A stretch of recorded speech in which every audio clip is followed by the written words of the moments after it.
शांताकारं भुजगशयनं पद्मनाभं सुरेशं विश्वाधारं गगनसदृशं मेघवर्णं शुभांगं लक्ष्मीकान्तं कमलनयनं योगिविरधानगम्यं वंदे विष्णु भवभयहरं सर्वलोकैकनाथं। जय श्री हरि विष्णु, जय श्री राधे कृष्ण। आप सभी का हमारे YouTube चैनल पे बहुत बहुत स्वागत है। आइए सुनते हैं पुत्रदा एकादशी व्रत की कथा।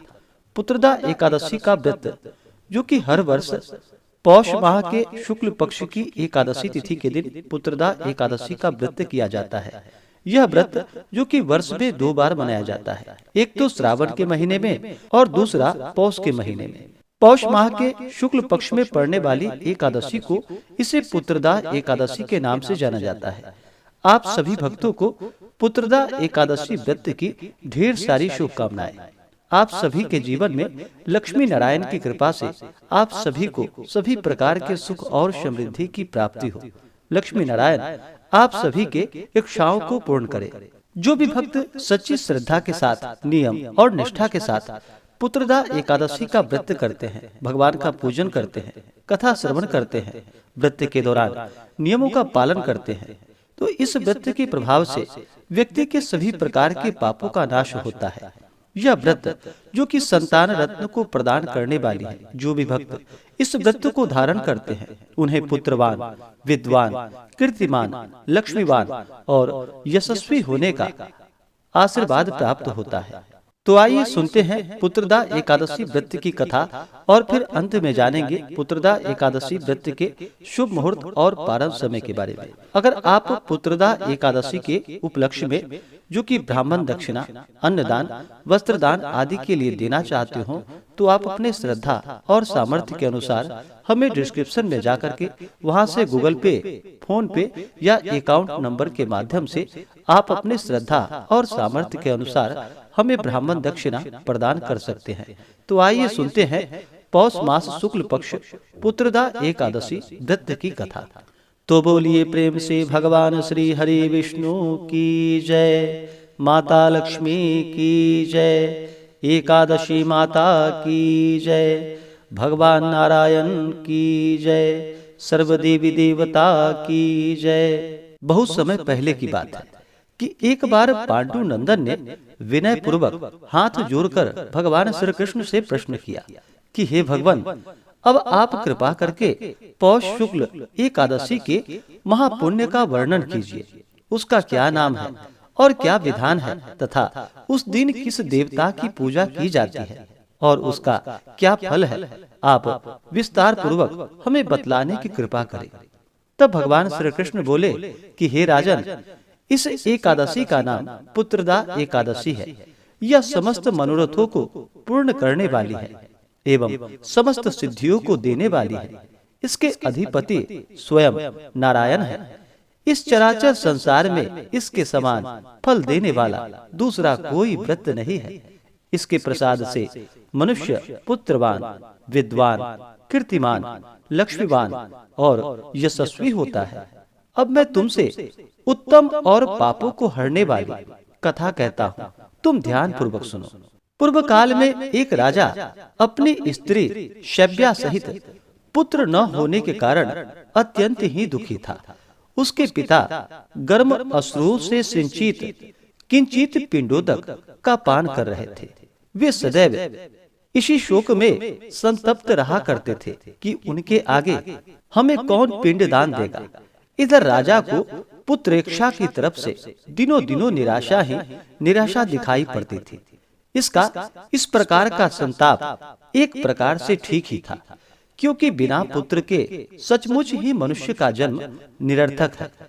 जिनके पास पुत्र नहीं उनके कुछ भी नहीं, क्योंकि बिना पुत्र के देवता, पितर और मनुष्य किसी का भी ऋण परिशोधन नहीं होता। अस्तु मनुष्य को पुत्र प्राप्त करने की युक्तियों में सदैव ही तत्पर रहना चाहिए, क्योंकि संसार में वही भाग्यवान, गुणवान और कीर्तिमान है जिसका घर पुत्र रत्न से परिपूर्ण है। वे ही नर श्रेष्ठ हैं, आरोग्य, संपत्ति और कीर्ति के अधिकारी होते हैं। यह सिद्ध है कि पुत्र पौत्रादिक पुण्यवान को ही प्राप्त होते हैं। संपत्ति, विद्या, लक्ष्मी और त्रैलोक्य की कुछ भी श्री उसे दुर्लभ नहीं रहती। इस प्रकार दिन रात की चिंताओं से त्राण पाने के लिए राजा ने यह निश्चय किया कि अब मेरे शरीर धारण किए रहना बिल्कुल ही व्यर्थ है। किसी प्रकार इस शरीर का त्याग देना ही श्रेयस्कर होगा, परंतु आत्मघात करना महान पाप है। इस प्रकार के विचारों में पड़कर वह एक दिन चुपचाप अकेले घोड़े पर सवार हो वन की ओर चल दिया। इस प्रकार वह वन में पहुंचकर नभ में उड़ते हुए पक्षी एवं चारों ओर लगे हुए सुंदर वृक्षों के प्राकृतिक सौंदर्य का अवलोकन करने लगा। वहां पर कहीं तो अपने अपने निवास स्थान से निकलकर मृग झुंड इधर उधर चौकड़ियां भर रहे थे। कहीं व्याघ्र, वाराह, सिंह, बानर, लीलगाय, शशक, सर्प और जंगली हाथी अपनी हथिनियों के साथ क्रीड़ा कर रहे थे। किसी तरफ श्रृंगालों की ध्वनि थी तो किसी ओर उल्लुओं के कर्कश नाद सुनाई पड़ रहे थे। इस प्रकार वन की शोभा देखता और वन पशुओं के शब्द को सुनता हुआ राजा वन में घूमने लगा। घूमते घूमते उसे दोपहर हो गई। उसे भूख और वियोग ने सताया, परंतु वह आगे की ओर बढ़ता ही गया। आगे चलकर उसने देखा कि एक अत्यंत सुंदर सरोवर है, जिसके किनारे अत्यंत सुंदर, मनोहर और दिव्य रूप वाले नाना प्रकार के पक्षी, सारस, हंस, मोर और चकोर चारों ओर घूम रहे हैं और बहुत से ऋषि मुनि वहां पूजन और ध्यान में मग्न हैं। वहां प्रवेश करते ही राजा के दक्षिण नेत्र बाहु फरकने लगे और मन में एक प्रकार का उत्साह सा प्रतीत हुआ। राजा ने घोड़े से उतरकर घोड़े को एक वृक्ष के सहारे बांध दिया और ऋषि मुनियों के पास जाकर उनको अलग अलग उनकी प्रदक्षिणा की और उन्हें प्रणाम किया। इस प्रकार राजा का सुंदर वेश और सुंदर स्वभाव को देखकर एक ऋषि ने कहा कि क्या इच्छा है, क्या काम है और क्या विचार है। ऋषियों की ऐसी वाणी को सुनकर राजा ने कहा कि हे भगवान, आप लोग कौन हैं, यहाँ पर क्यों आए हैं और क्या कर रहे हैं। एक महर्षि बोले कि हे राजा, हम लोग विश्वदेव हैं और आज पौष शुक्ल की पुत्रदा नाम की एकादशी का व्रत है, सो हम इस सरोवर में स्नान करने के लिए आए हैं। हमने अपना संपूर्ण हाल बतला दिया, अब आप कहिए। राजा बोले कि हे भगवान, मैं भी एक निसंतान और अभागा मनुष्य हूँ और पुत्र की इच्छा रखता हूँ। यदि आप लोग मुझे किसी प्रकार भी एक पुत्र दे तो मैं अपने को धन्य मानकर जन्म जन्म के लिए आपका ऋणी हो जाऊंगा। ऋषियों ने कहा कि हे राजा, आज पुत्रदा एकादशी है। इसका व्रत अत्यंत उत्तम और निस्संदेह पुत्र देने वाला है। आप नियम पूर्वक एकादशी का व्रत को धारण कीजिए। निस्संदेह ही एकादशी के पुण्य फल एवं हमारे वचनों के प्रभाव से तुम्हें पुत्र होगा। ऋषियों की ऐसी वाणी को सुनकर राजा अत्यंत प्रसन्न हुआ और उनके बताए हुए विधि विधान से एकादशी का व्रत कर द्वादशी को पारण कर ऋषियों से विदा हो अपने भवन में आया और फिर परमात्मा के अनुग्रह एवं एकादशी के पुण्य और प्रताप से तथा ऋषियों के आशीर्वाद से राजा की रानी ने गर्भ धारण किया और यथा समय सुंदर, स्वरूपवान, तेजवान और भाग्यवान पुत्र उत्पन्न किया। राजपुत्र अत्यंत शीघ्रता पूर्वक बढ़ने लगा और शीघ्र ही बड़े होकर पितृ सेवा तथा अपनी प्रजा की सेवा करने लगा। इतनी कथा कहकर भगवान श्री कृष्ण ने कहा कि हे राजन, इस एकादशी का व्रत जो लोग करते हैं उनको अवश्य ही पुत्र की प्राप्ति होती है और वे इस लोक में नाना प्रकार के सुखों का उपभोग कर अंतकाल में परम पद को प्राप्त करते हैं। जो लोग इसकी कथा को कहते हैं एवं भक्ति पूर्वक सुनते हैं, उनको सहस्त्रों अश्वमेध करने का फल प्राप्त होता है। तो बोलिए प्रेम से भगवान श्री हरि विष्णु की जय, माता लक्ष्मी की जय, एकादशी माता की जय, भगवान नारायण की जय, सर्व देवी देवता की जय। इसी प्रकार से जो भी भक्त सच्ची श्रद्धा के साथ, नियम और निष्ठा के साथ पुत्रदा एकादशी का व्रत करते हैं, कथा श्रवण करते हैं, भगवान की पूजा करते हैं, भगवान की आरती करते हैं, व्रत में नियमों का पालन करते हैं, तो भगवान श्री हरि विष्णु, माता लक्ष्मी और भगवान नारायण की कृपा से उनके सभी पापों का अंत होता है तथा सुख समृद्धि की प्राप्ति होती है। जो भी जातक एकादशी का व्रत करते हैं उन्हें एकादशी व्रत के लिए जो कि दशमी के दिन से व्रत में नियमों का पालन करना चाहिए। दशमी तिथि के दिन सूर्यास्त होने से पहले ही एक समय भोजन ग्रहण करना चाहिए। उस दिन जो कि शुद्ध और सात्विक आहार ग्रहण करनी चाहिए।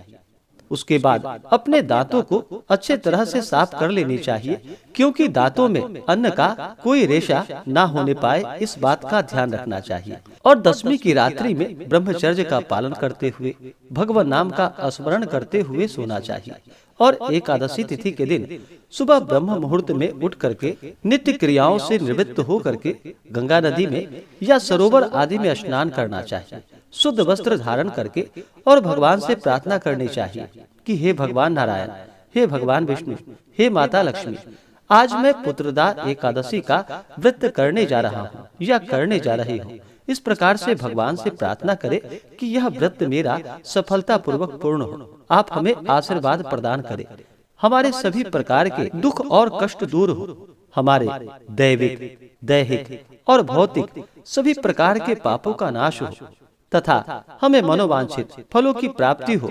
आपके मन में जो भी इच्छा हो, जो भी कामना हो, वह प्रभु से कहें।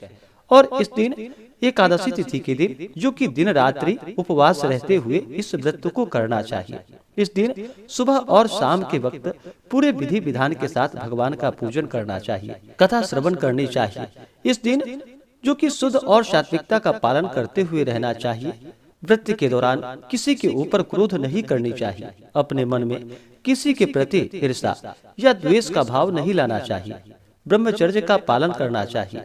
अपने से बड़ों का सदा ही आदर और सम्मान करना चाहिए। महिलाओं का बिल्कुल भी अपमान नहीं करना चाहिए। जहाँ पर भी महिलाओं का अपमान होता है वहाँ से माता स्थिर लक्ष्मी रुष्ट होकर चली जाती है। इसलिए महिलाओं का अपमान नहीं करना चाहिए। और नियम पूर्वक, श्रद्धा के साथ, भक्ति पूर्वक इस व्रत को करना चाहिए। जो उपवास नहीं रह पाते हैं उन्हें एक समय फलाहार ग्रहण करना चाहिए और फिर रात्रि जहाँ तक हो सके जागरण करते हुए भजन कीर्तन करते हुए समय को व्यतीत करना चाहिए। एकादशी के व्रत में अगर जागरण करते हैं तो उस व्रत का कई गुना पुण्य फल बढ़ जाता है। तो रात्रि में जहाँ तक हो सके जागरण करनी चाहिए। और फिर द्वादशी तिथि के दिन नित्य क्रियाओं से निवृत्त हो करके गंगा नदी में या घर में स्नान करके भगवान का पूजन कर ले, उनकी आरती कर ले। इसके बाद ब्राह्मणों को भोजन करवाए, ब्राह्मणों को दान और दक्षिणा दे, गरीबों को भोजन करवाए। जहाँ तक हो सके दान पुण्यों का कार्य करना चाहिए। और फिर समय के अनुसार व्रत का पारण करना चाहिए। इससे अनंत गुना पुण्य फलों की प्राप्ति होती है। तो आइए जानते हैं एकादशी व्रत के शुभ मुहूर्त के बारे में, पारण समय के बारे में। अगर आप विशेष प्रकार से पुत्रदा एकादशी व्रत के पूजन विधि के बारे में जानकारियां प्राप्त करना चाहते हो तो उसका भी वीडियो जो कि हमारे चैनल पे अपलोडेड है, आप जाकर के जानकारियां को प्राप्त कर सकते हैं। इसमें मैंने नहीं बताया क्योंकि वीडियो ज्यादा लंबा हो जाएगा। इस कारण से आप अगले वीडियो में जाकर के हमारे चैनल पे अपलोडेड है, आप वहां से पूजन विधि के बारे में जानकारियां को प्राप्त कर सकते हैं। तो आइए जानते हैं एकादशी व्रत के शुभ मुहूर्त के बारे में और पारण समय के बारे में। इस बार पुत्रदा एकादशी का व्रत जो कि 2 जनवरी 2023 दिन सोमवार को किया जा रहा है। एकादशी तिथि प्रारंभ समय 1 जनवरी 2023 दिन रविवार शाम 7:13 और एकादशी तिथि की समाप्ति 2 जनवरी 2023 दिन सोमवार रात्रि 8:25। एकादशी व्रत का पारण जो किया जाता है, एकादशी व्रत का पारण हरिवासर समाप्त होने के बाद ही करना चाहिए। तो हरिवासर का जो समय होता है वह समय द्वादशी तिथि का पहला चौथाई का हिस्सा वह हरिवासर का होता है, तो उसके बाद ही व्रत का पारण करना चाहिए। तो द्वादशी तिथि की जो समाप्ति है वह 3 जनवरी 2023 दिन मंगलवार रात्रि 10:03 पे द्वादशी तिथि की समाप्ति है। तो इस व्रत का पारण जो कि 3 जनवरी 2023 दिन मंगलवार को पारण का समय सुबह 7:12 से सुबह 9:20 तक व्रत का पारण किया जाएगा। पुत्रदा एकादशी व्रत का पारण जो कि गोमयेन पारण, गाय के गोबर से व्रत का पारण है। यह संभव ना हो तो आप तुलसी दल और जल से व्रत का पारण करें। एकादशी तिथि के दिन सूर्योदय का जो समय है वह समय सुबह 6:43 से सूर्योदय का समय जो कि सुबह 6:43 और सूर्यास्त शाम 5:19। राहु काल का जो समय होगा वह समय सुबह 8:03 से सुबह 9:23 तक एकादशी तिथि के दिन राहु काल का समय होगा। राहु काल समय के दौरान कोई भी शुभ कार्य या पूजन आदि का कार्य नहीं करना चाहिए। राहु काल के समय को छोड़ करके ही व्रत पूजन या शुभ मांगलिक कार्यों को करना चाहिए। इस बात का ध्यान रखें। एकादशी तिथि के दिन योग जो कि सिद्धि योग सुबह 6:55 तक, उसके बाद श्राद्ध योग जो कि अगले दिन सुबह 6:51 तक, उसके बाद फिर शुभ योग होगा। नक्षत्र जो कि भरणी नक्षत्र दोपहर 2:24 तक, उसके बाद कृतिका नक्षत्र। तो भगवान का इस दिन पूरे विधि विधान के साथ पूजन करें तो लाभकारी होगा। अगर आप सब आगे के जो कि पौष मास शुक्ल पक्ष में प्रदोष व्रत के बारे में या पूर्णिमा तिथि के बारे में जानकारियां प्राप्त करना चाहते हो तो हमारे चैनल पे वीडियो अपलोडेड है, या हमारे वीडियो के एंड स्क्रीन में जाकर के आप जानकारियां को प्राप्त कर सकते हैं। तो आशा करता हूं कि यह जानकारी आपको अच्छा लगा हो। ऐसे ही ज्ञानवर्धक जानकारियां प्राप्त करने के लिए हमारे इस चैनल पे अगर आप नए हैं तो चैनल को लाल बटन दबा करके सब्सक्राइब करें, साथ में बेल आइकन घंटी को दबाएं ताकि मेरे वीडियो का नोटिफिकेशन आपको समय से मिलता रहे। वीडियो को लाइक करें, शेयर करें, सुखी रहें और स्वस्थ रहें। जय श्री राधे कृष्ण। धन्यवाद।